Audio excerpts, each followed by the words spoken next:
and very interesting program today. So we will kick off our meeting today with a plenary talk by Rashid Amrous on green propellants as alternative energy resource for potential hydrazine substitution from lab scale to pilot plant scale using Epsilon solid rocket. So please give a hand of applause for Rashid.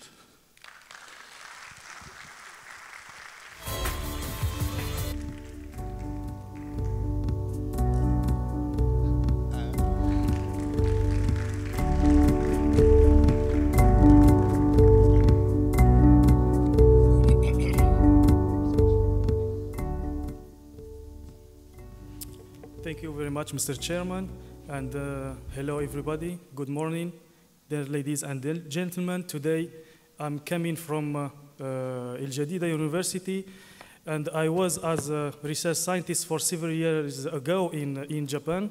So the talk I will give today is between my work that I did in Japan, and still I'm keeping collaboration with this nation.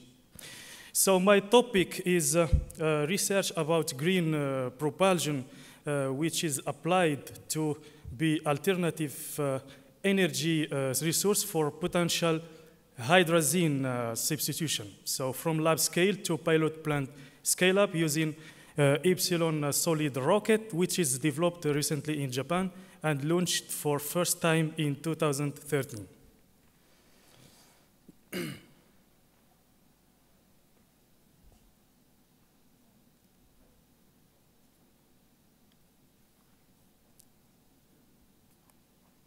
Okay, so my presentation has a general background about space propulsion, and then I will continue my presentation by define different propulsion systems, and then I will talk about application of a green propulsion in near future and catalysis field, which is very special, applied to space propulsion. So what is propulsion? So initiating or changing the motion of bodies. So that means we create action and reaction. That is the principle of space propulsion. And there is two kinds of initiating or changing of motion. There is translational, like linear or moving of faster or slower, and rotational, turning about an axis. And the space propulsion, it's mainly rocket launch, controlling satellite motion and maneuvering of spacecraft.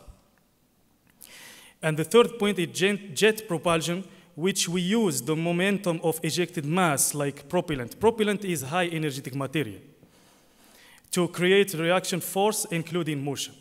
So at one time, it was believed that rockets could not work in a vacuum. They need air to push them against.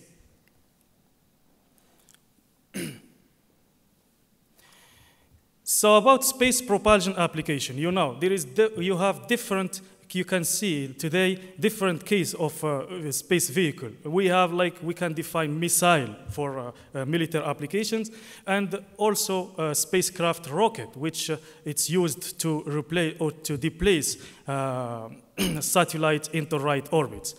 So most space propulsion applications, so talk about launch vehicles, ballistic missiles, Earth orbiting satellites, managing upper stages, interplanetary spacecraft, and manned spacecraft. So space propulsion function, we have two great axes, like primary propulsion, which is launch and ascent, and maneuvering of orbital and satellites, and auxiliary propulsion. So in this second point, it's very important because we can control attitude and reaction control system of satellite and momentum management of them. So before talking about our application today, let me remind you about a brief history of rocketry in the world. So the rocketry starts about 2,300 years ago in China. And the earliest recorded use of rocket by black powder. And you can see the man who is named who who tried to launch himself of the moon by attaching 47 black powder rockets to large wicker chair.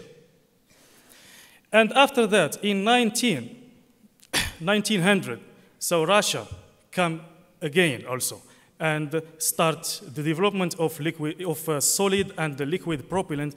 And the first laboratory in the world about solid propellant is created by Russian nation in 1930.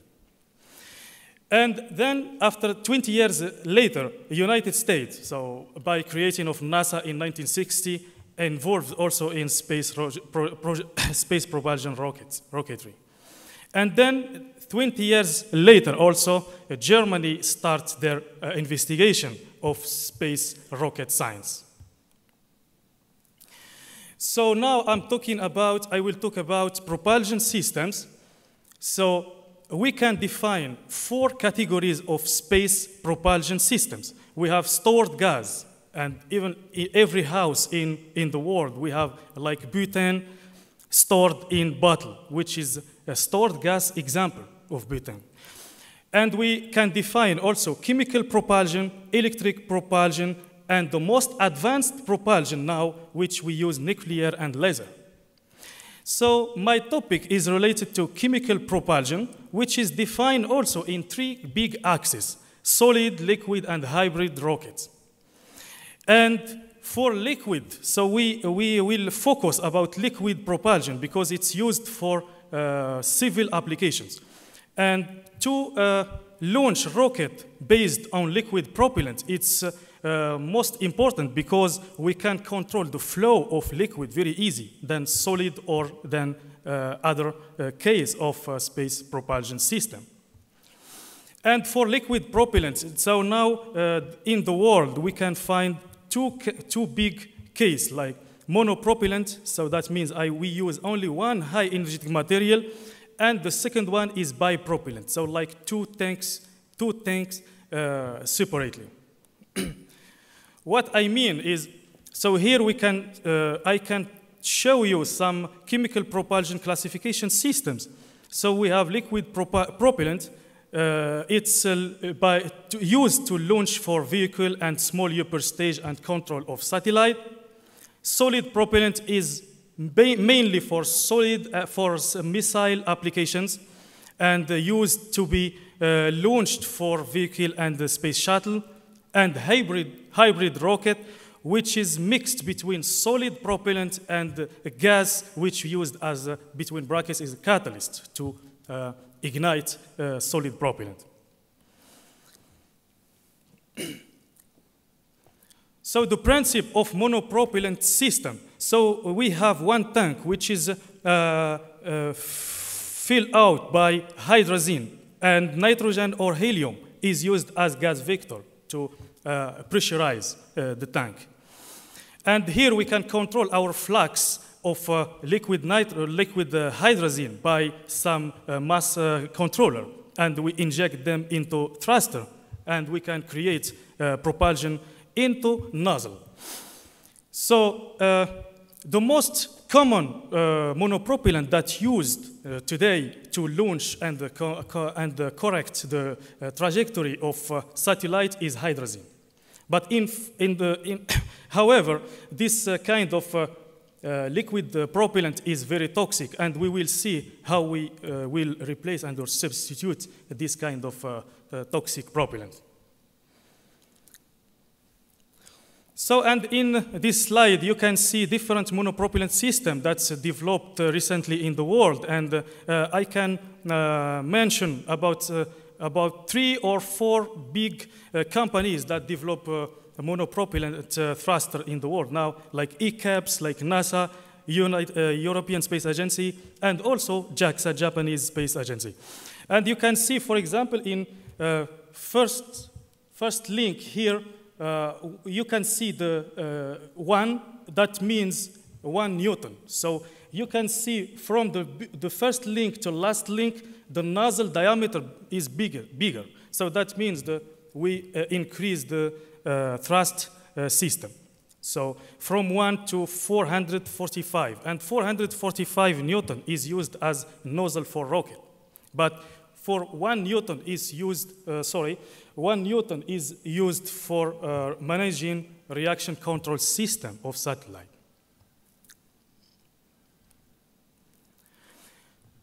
How about bipropellant systems? Bipropellant system, we have 2 tanks separately. We have fuel, which like hydrazine, for example, and oxidizer. So oxidizer to ignite and to control our reaction system.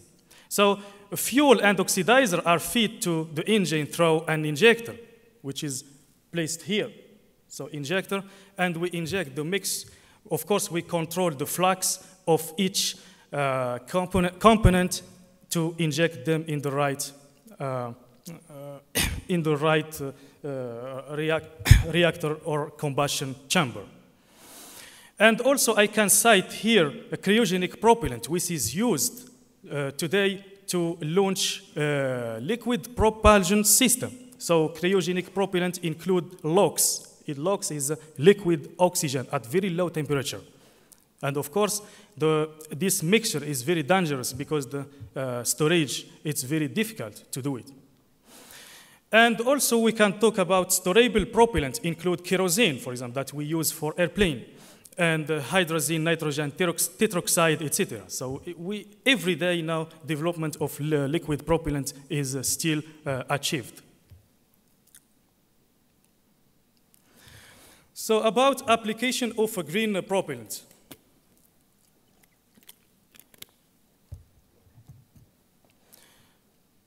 So we use this thruster to control the satellite. And you have one example that you can see recently developed in the world is a drone. So drone is also controlled by thruster systems.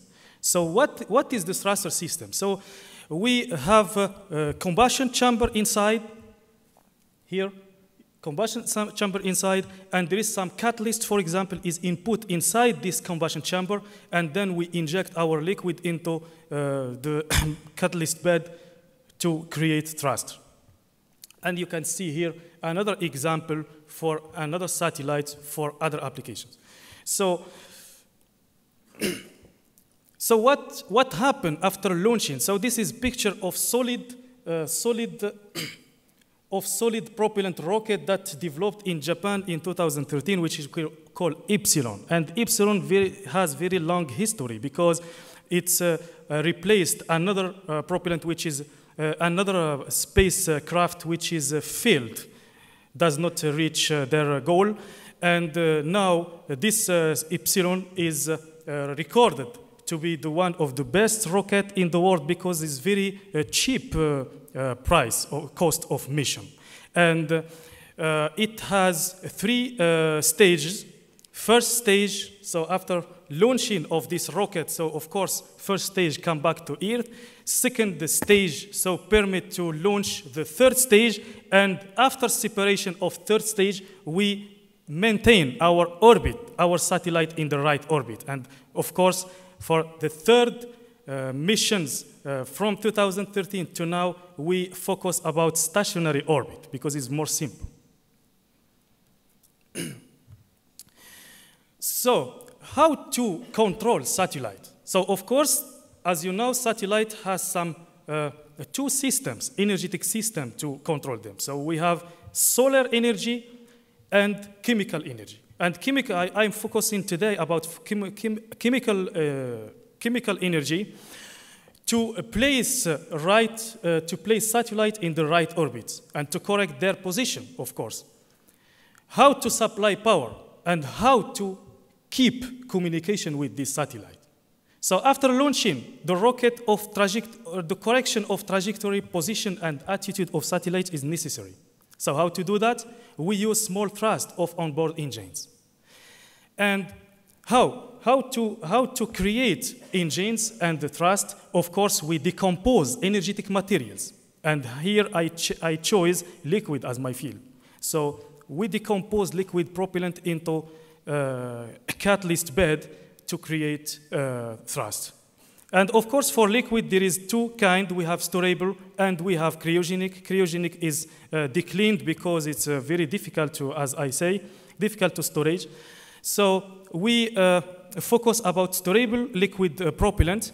I give two examples. So there is hydrogen peroxide. Hydrogen peroxide is has a very high performance of decomposition, and hydrazine, which is N2H4. Hydrazine can be decomposed at room temperature in the presence of catalyst in the presence of iridium deposited on alumina surface, which is developed by Shell company, American company. It's very expensive catalyst.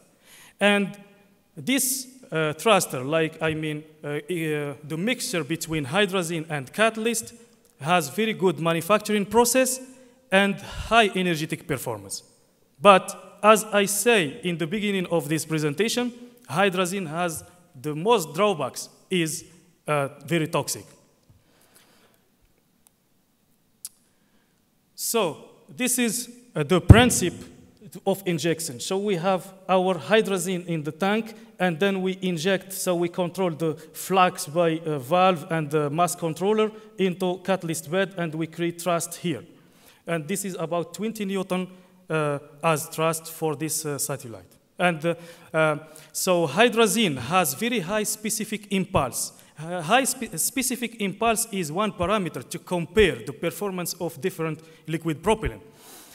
So high specific impulse of hydrazine thrust with Shell 405 catalyst does not mean we can keep it for a long time. So high cost handling and storage problem caused by toxic, inflammable, and high vapor pressure of this propellant. So now we focus about liquid propellant, green propellant. Why green? Because the equipment to use hydrazine, you see here in this picture, hydrazine has and demand very special equipment to manage it. But however, in the case of liquid propellant, we can manage it very easy, and the handling is very simple. So why liquid propellant? Liquid propellant rocket, it's kind of has a lot of advantage, widely used rocket engines because of many advantage that like high specific impulse, like high thrust so wide ratio of the rocket, and easy to control. This is most important. But of course, there is any application in different field, we have launched some drawbacks and disadvantages. Like, for example, complexity of the construction, impossible to achieve high specific impulse. So this is our most big problem. So, and I say to compare different liquid propellant is very important to calculate ISP. ISP is specific impulse, which unit is second. And here is a formula of how to calculate this ISP. It depends on velocity of propellant. So, and here this table presents some theoretical study about the calculation of specific impulse of different liquid propellant that we use today. So, for example, LOX, oxygen liquid with hydrogen mixture is about 457 ASP, etc. So we have different ISP, and we can compare the performance of all these liquid propellants by their ISP. And in our activity, in our laboratory, we develop a lot of propellant, which we call, like, for example, HAN, hydroxylammonium nitrate, IDN, ammonium dinitramide, ammonium nitrate, and etc. And we compare them with ISPs. This is experimental data. So we have 233 for this HAN, hydroxylammonium nitrate, compared to hydrazine, which has 224. So the most advantage of HAN liquid propellant is has high density and low toxicity, but has very high burning rate, detonation. So that means the phenomenon after combustion, and complex mechanism. Very difficult to understand the mechanism of this reaction. So how to reduce the burning rate of this propellant? So we add fuels as reducers, like tin, tetra, ethyl ammonium nitrate, which is developed by Professor Ku, who passed away 2 years ago. He's American. And like we use also methanol and ethanol as reducers. The most of this mixture did not provide acceptable combustion characteristic. So we have to give up this kind of liquid propellant. So, but we focus about Han. In any case, we focus about Han, and we add some stabilizer, and which cannot talk today about because there is some confidentiality of this project. But so I can give the component of this liquid propellant, so which include contain Han as fuel, 74% on mass, and methanol used as reducer, and we add also a stabilizer like water as solvent, and also ammonium nitrate to lower the freezing point of this propellant. So Han is developed in a lab scale, and is a transparent solution. This is transparent solution and used as monopropellant, and it can be used as candidate to replace hydrazine. So this is now, and I will talk about real mission that we will use this year or beginning of next year, this propellant for controlling of satellite.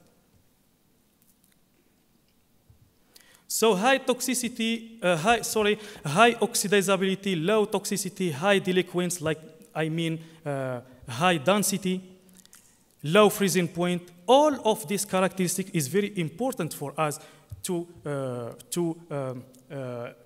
answer about our question how to replace hydrazine as toxic. And here this table is very important because we can compare a lot of parameters. So, and you can see this parameter is very important. So the production of density and ISP, about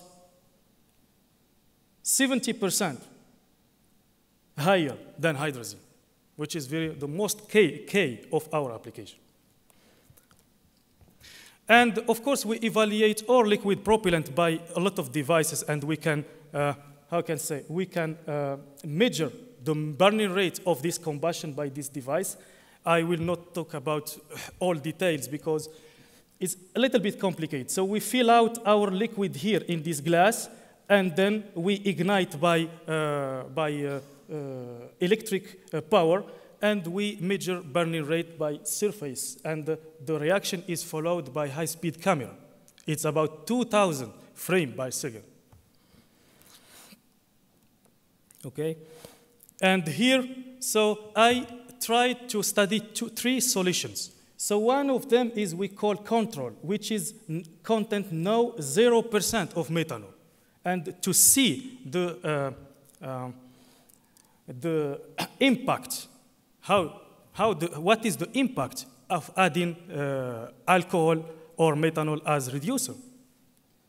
So, and you can see here, when we add methanol, about 8% of mass, so we reduce the burning rate. And the burning rate is the distance that's measured by motion from video camera.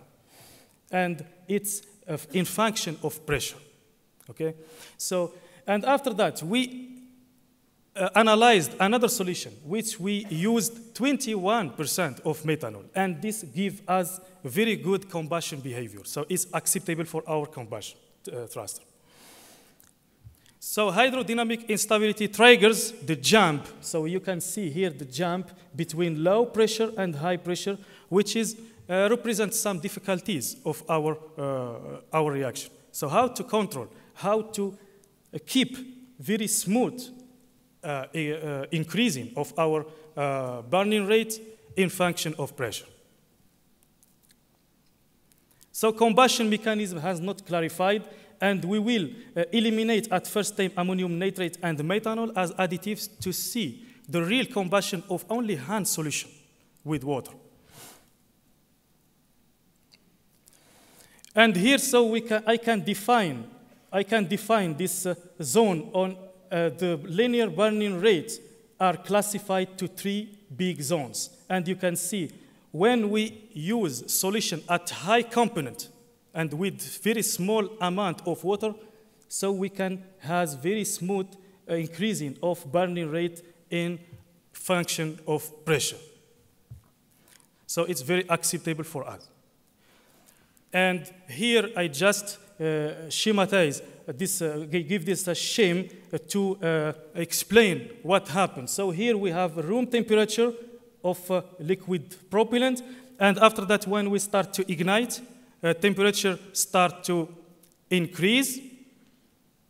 Okay, and so this is temperature of burning, and then is some change in this slide, and then we reach temperature flame, and here it's about 2000 Kelvin.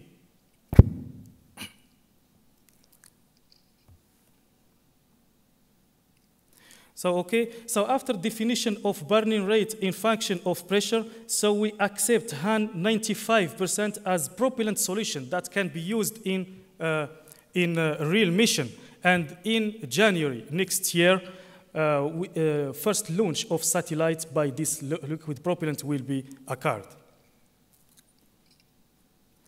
So if we see here the glass by video camera, you can see when we increase the pressure, the bubble increase, and you can see the color of this solution is brown, which is mean the decomposition of Han, and give the first gas is NO2. And NO2, when dissolved in solution, in water solution, decrease our liquid propellant, which is the most important mechanism to understand. So, and here, I have very low burning rate here against pressure. So if we want to increase it, of course, we can use catalyst. And the catalyst choice here is a nanoparticle of iridium. Nanoparticle of iridium can increase the burning rate of Han at very low pressure. So methanol has a strong effect of SHP 163 burning rate, and iridium nanoparticle catalyst increase the initial burning rate. This is the most our conclusion in this slide. So, and also we, as any laboratory in the world, we use also lab scale techniques to characterize our reaction. And here we use differential thermal analysis, DTA and TG, to characterize our reaction. And we can see, you can see here very small amount of catalyst and propellant, and here the injection system in some crucible, here the reference, and here the crucible, which already catalyst put here, and we inject our liquid into the catalyst crucible. So what we can see, so without catalyst, we can see here thermal decomposition of SHP 163 at 155, which is very stable at low temperature. So no problem. But after that, we add catalyst here. So you can see very sharp peak, which is very exothermic reaction. So that is very important for us because we lower the onset temperature from 155 to 60 degrees C. So catalyst decomposition of solution SHP 163 is our solution, is solution Han propellant. 163 is 16.3% of methanol. So this is the mean of our liquid propellant. And also we follow our reaction by mass spectrometer. So you can see here the gas injected outlet to reaction. So you can see formation of different gas here, like ammonia, like nitrogen oxide, nitrous oxide, and nitrogen, and also vapor steam as major reaction, reactant or product of this reaction. And also we can explain our reaction. So decomposition first. So here in this picture, in this figure, you can see decomposition occur in two steps. The first step is decomposition of Han to ammonium nitrate and nitric acid, and then nitric acid, hydroxylamine decomposed by catalyst to unstable gas. And this unstable gas used as recycled gas to decompose other rest of Han, because it's very difficult to decompose it at first time. And here is a picture of thruster that we will use in real satellite this year. So 20 Newton thruster, and developed by Japanese Space Agency. And in this catalyst chamber, we will use different shape of catalyst support, like honeycomb, foam, powder, pellet, sphere, grain, etc. And here I will show how to do this reaction. So very easy. So we start by burning process. So monopropellant is injected in the preheated catalyst bed. And then chemical reaction of monopropellant occurs at the combustion chamber. Then the third stage, the third part is gas product burned thoroughly in the combustor. And after that, we create the thrust into nozzle here. Okay. So about catalysis applied to space propulsion.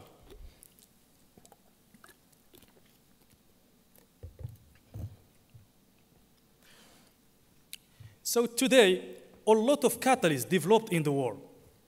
One of them is Shell 405 catalyst because it's based on iridium. About 36% of iridium deposited into aluminum. And another catalyst developed by CNESRO. CNES is French Space Agency in collaboration with Rodia. Rodia is a company in France which developed a lot of catalysts for different applications. Good activities of this catalyst, but very expensive. 1 gram, few $1,000s. So after that, we tried to replace this catalyst by our own catalyst. So here we develop a lot of different support and based on, for example, alumina silica, titanium oxide, etc. And we use methanol as noble metals, as like, for example, platinum, iridium, copper oxide, etc. And hexaluminate. Hexaluminate also, it's very good catalyst, stable at 16 degrees C, 16,100 degrees C, good challenge. So, and just remind here is a spinel crystallite structure of hexaluminate. It's very stable at very high temperature. Okay. So, and here I will just characterize what is Shell catalyst. Is some green, black green size, about 22 to 25 micrometer, very black because it's iridium. And why should we have to find alternative catalyst for Shell 405? So I will explain just for price. Activity at high temperature. Shell 405 lost his activity at high temperature after several tests. Cost. 1 gram of Shell 405 catalyst means 0.36 gram of iridium. And 1 gram of honeycomb catalyst is about 10% of washcoat support. Washcoat is a second support which we deposit into a channel of monolite, of honeycomb. So that means 0.1 gram of support. It means 0.036 gram of iridium. So honeycombs are 10 times more cheaper than Shell 405 catalyst. So that's why we have to investigate this kind of catalyst. So we develop, of course, of them, and we have a lot of advantage of this support, like mechanical resistance, chemical inertness, and low pressure drop between upstream and downstream of reaction. But the most drawbacks of this kind of honeycombs is low specific surface area. So we have to increase the support to ensure good distribution of metal inside surface, inside support surface. And of course, because we reach very high temperature, so here we need to adjust very thick thickness. So you can see here, this what we receive from company, and we ask them to make more strong thickness. So because you can see in this picture, after several firing tests, we damage our catalyst due to high temperature inside channels. But after asking them to make more strong support, so we can see here, after 1 year test, so no damage of this strong thickness. So we improve it. And of course, I here just remind about how to prepare different catalysts with high specific surface area. Alumina also has big problem because at more than 1,000 degrees C, change allotropic variety from gamma or theta to alpha. And alpha alumina lose a lot of surface area, and which we can see centering of our particles, and like means make agglomerate from nanoparticles to big particles, which is not good for our reaction. It's not selective reaction. So, and here I just, very easy to how to prepare catalyst. So we use impregnation system of platinum and iridium into our surface, and we can, after activation, this is most important step to make our final catalyst. And so here it's just to make different size of a particle of catalyst, different shape, like grains, like pellets, etc. from powder. And here you know how to make, like by adding some binder or pressurize, etc. So, and here the different form of catalyst that we can find in the market, like pellet, spheres, monolite, etc.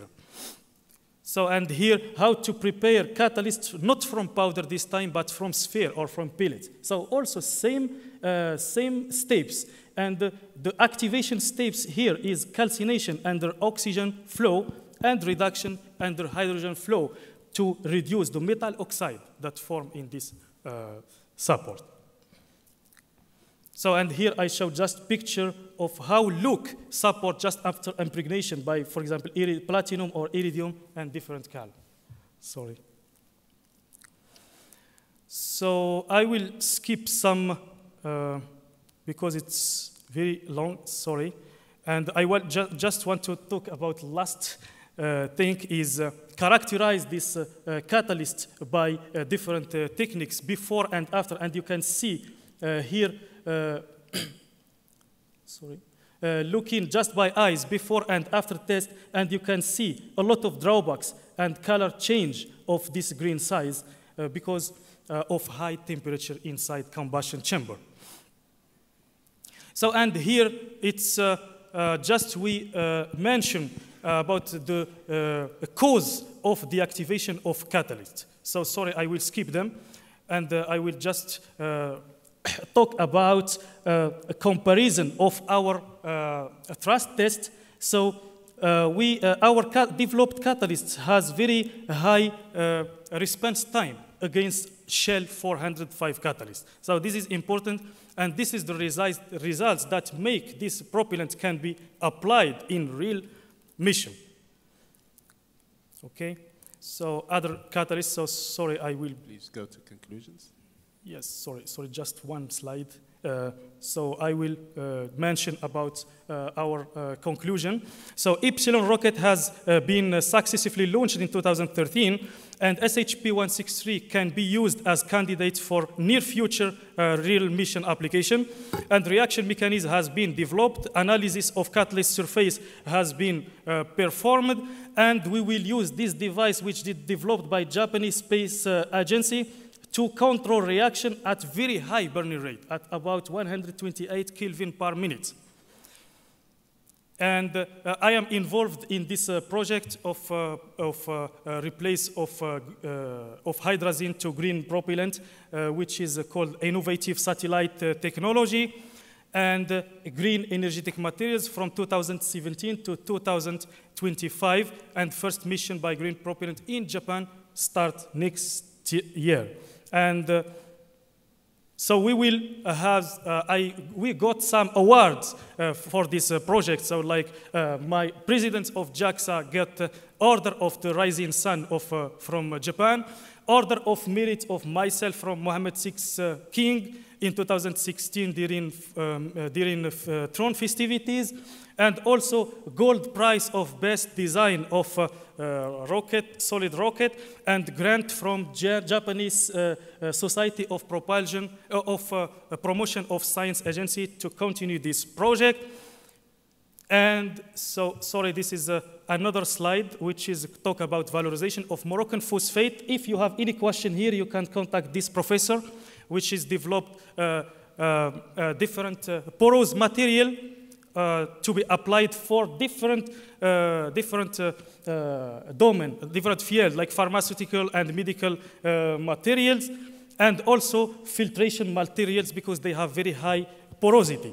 So, and I invite everyone for next year to assist to our conference, which we call a first African Conference of Energetic and Materials, which will be held in El Jadida in the chairs of myself and Professor Khribish from El Jadida University. And the call for papers is coming soon. And the topic here, so if you are interested, I can share with you this information later. Thank you very much. Thank you very much, Dr. Amrous, for this very interesting presentation. Unfortunately, we're a bit out of time, so I'm just going to ask you one question. You have mentioned the drone applications for the propellants. We're very much interested in delivery systems, for example, for agricultural applications. Do you think that the thrust capabilities that you are achieving with your propellants could be used for also flight applications? Or is the thrust and flight two different things? I don't think so, because our propellant has very high specific impulse. So the launch is very fast, right, and the velocity very high. So I don't think we can apply for this kind of application. Because I think that's mostly for satellites where you don't have an atmosphere, you don't have any resistance. We need a high velocity at the beginning, in fact. Okay, great. So I invite you to discuss with Professor Amrous during the day. He's going to be here with us. Thank you very much. I'm sorry to be long. Thank you very much. So now we finish our plenary session. We have a second one in the afternoon after lunch. But in between, we have a number of, we have 4, 5 sessions in parallel. So I invite you to all go to those sessions and enjoy the talks there. Thank you very much.